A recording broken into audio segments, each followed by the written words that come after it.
할렐루야. 사랑하는 대강의 가족 여러분, 오늘 하루도 하나님의 말씀과 동행하는 삶이 되길 소망합니다. 오늘 함께 나눌 하나님의 말씀은 마가복음 14장 6절에서 9절 말씀입니다. 예수께서 이르시되 가만두라. 너희가 어찌하여 그를 괴롭게 하느냐. 그가 내게 좋은 일을 하였느니라. 가난한 자들은 항상 너희와 함께 있으니 아무 때라도 원하는 대로 도울 수 있거니와 나는 너희와 항상 함께 있지 아니하리라. 그는 힘을 다하여 내 몸에 향유를 부어 내 장례를 미리 준비하였느니라. 내가 진실로 너희에게 이르노니 온 천하에 어디서든지 복음이 전파되는 곳에는 이 여자가 행한 일도 말하여 그를 기억하리라 하시니라. 아멘. 이스라엘 사람들은 식사를 바닥에 앉아서 하지 않았습니다. 식탁과 함께 놓여있는 낮고 긴 의자에 기대 앉아서 식사를 합니다. 왼쪽 팔꿈치를 기대 세우고 긴 의자에 아주 편한 자세로 비스듬히 누워서 오른손을 사용해서 음식을 먹었습니다. 예수님께서 베다니 나병 환자 시몬의 집에서 식사를 하실 때에도 역시 이런 모습으로 식사를 하고 계셨을 겁니다.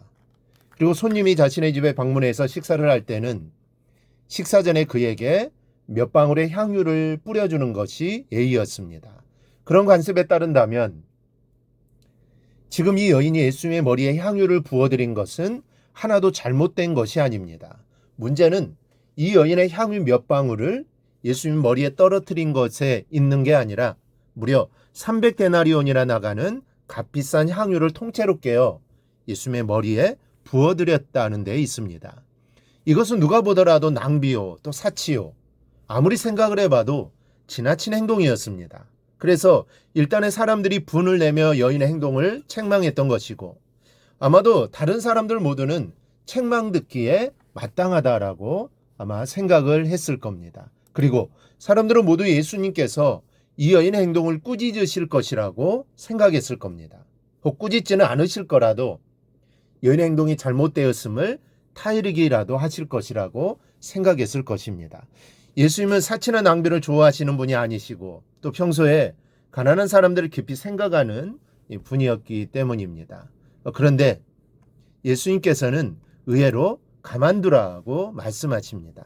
그리고 여인의 행동이 당신에게 좋은 일을 한 것이라고 말씀하시고는 아예 온 천하에 어디서든지 복음이 전파되는 곳에는 이 여자가 행한 일도 말하여 그를 기억하라고 아주 크게 칭찬하십니다.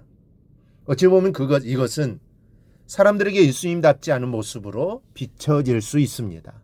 혹 예수님께서도 3년여간의 공생의 생활 중에 사람들에게 대접받기를 좋아하는 분으로 변질되신 것은 아닐까요? 그래서 가난한 사람들을 돕기도 해야 하지만 내가 대접받는 것이 우선이라고 생각하시는 것은 아닐까요? 이렇게 생각할 수 있습니다. 그러나 우리는 주님은 그런 분이 결코 아니시라는 것을 잘 알고 있습니다. 그렇다면 우리는 이 사람들이 낭비라고 생각했던 이 여인의 행동을 오히려 칭찬하시는 예수님의 의중을 어떻게 받아들여야 하는 것입니까? 먼저 이것은 가치의 문제가 아니라 기회의 문제라는 것을 잘 이해해야 합니다. 사람들은 지금 여인의 이해할 수 없는 행동 속에서 향유의 금전적인 가치에 주목하고 있습니다. 그 비싼 향유를, 그것도 몇 방울이 아닌 전부를 단숨에 깨어 예수님의 머리에 부어드리는 것이 얼마나 가치 있는 일인가를 따지고 있는 것이죠. 예수님께서 그런 대접을 받으실 만한 존귀한 분이심을 인정한다 할지라도 여인의 행동은 지나치다는 판단입니다. 향유는 많이 뿌려서 좋은 것이 아닙니다. 오히려 과하게 사용하면 역겨울 수도 있습니다. 그러니 넓지도 않은 방에서 향유 전부를 사용할 필요는 없었던 것이죠. 몇 방울만 뿌려드리고 남은 것은 주님 앞에 들여서 제자들의 손을 통해 가난하고 불쌍한 사람들에게 나누어진다면 얼마나 좋았겠느냐는 말입니다. 아주 당연하고 합리적인 말이요 판단입니다. 그러나 예수님은 이 여인의 행동을 기회의 문제로 보고 계신 겁니다. 무슨 말이냐면 예수님이냐 가난한 사람이냐 둘을 놓고 양자택일하는 관점에서 보고 계신 것이 아니라는 말씀입니다.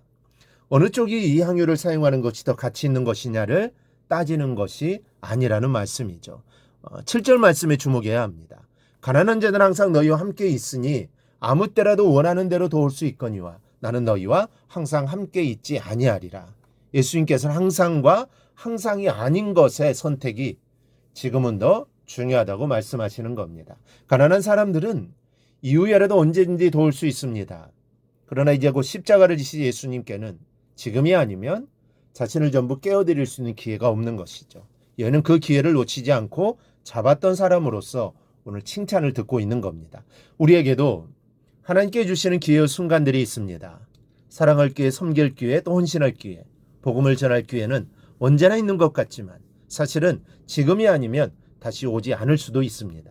이번 한 주간도 하나님께 우리에게 허락하신 믿음의 기회를 놓치지 않기 바랍니다. 지금 사랑하고 지금 섬기고 또 지금 헌신하며 지금 순종하며 사시기 바랍니다.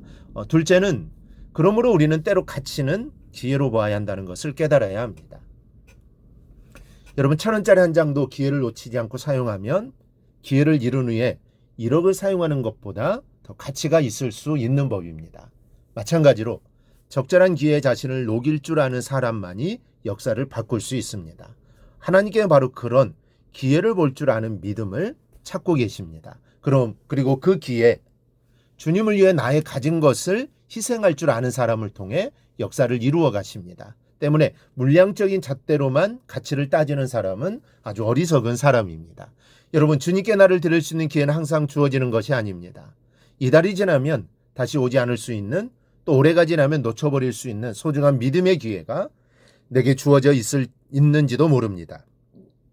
깨어있는 기도로 이 기회를 붙잡는 여러분이 되시기를 바랍니다. 그리하여 하나님의 영광만을 드러내며 살아가기를 주님의 이름으로 축원합니다. 오늘 묵상한 말씀을 굳게 잡고 삶으로 실천하며 살아내는 대강의 모든 성도들이 되기를 축복합니다.